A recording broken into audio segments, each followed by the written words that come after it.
આ મૂળ રે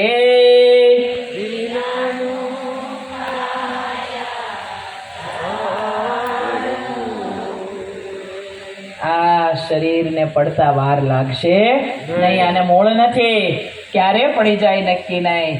એટલે નારદજી સનકાદિ ઋષિ મુનિઓને કહે કે એ પ્રભુ, હું તો મૃત્યુ લોકને શ્રેષ્ઠ સમજીને, કારણ કે આના વખાણ બધા લોકના વખાણ થતા હોય ને એકબીજાના, તો આના વખાણ ત્યાં સ્વર્ગલોકમાં થતા હોય, વૈકુંઠ લોકમાં થતા હોય, બ્રહ્મલોકમાં થતા હોય. એટલે કે મેં તો વખાણ બહુ સાંભળ્યા, ભગવાને મૃત્યુલોક બનાવ્યો, બહુ સુંદર બનાવ્યો છે. પર્વત છે, નદીઓ છે, ઝરણા છે, ઝાડ છે, માનવ શરીર બધાને આપ્યું છે. એટલે હું તો આને જોવા આવ્યો હતો અને ચારે તરફ ફર્યો, પણ ચારે તરફ ફર્યો ને સત્યમ નાસ્તિ તપસૌચમ દયાદાનમ ન વિદ્યતે ઉદરમ હરિણો જીવા વરાકા કુટમાશિન. હું ચારે તરફ ફર્યો પણ મને ક્યાંય સત્ય ન દેખાયું, દયા ન દેખાઈ, ધર્મ ન દેખાયો. આવું બધું બહુ ઓછું જોવામાં આવ્યું.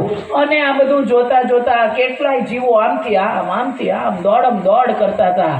તો એક એક જીવને મેં પકડ્યા. આટલી બધી દોડધામ કરો છો તમે, તો શા માટે કરો છો? અને બધાયનો એક જ જવાબ હતો, ઉદરમ હરિણો. હજારો વર્ષ પહેલા લખાયું ભાગવત, અને એમાં વ્યાસ ઋષિએ હજારો વર્ષ પહેલા નારદજીના મુખમાંથી આ વાત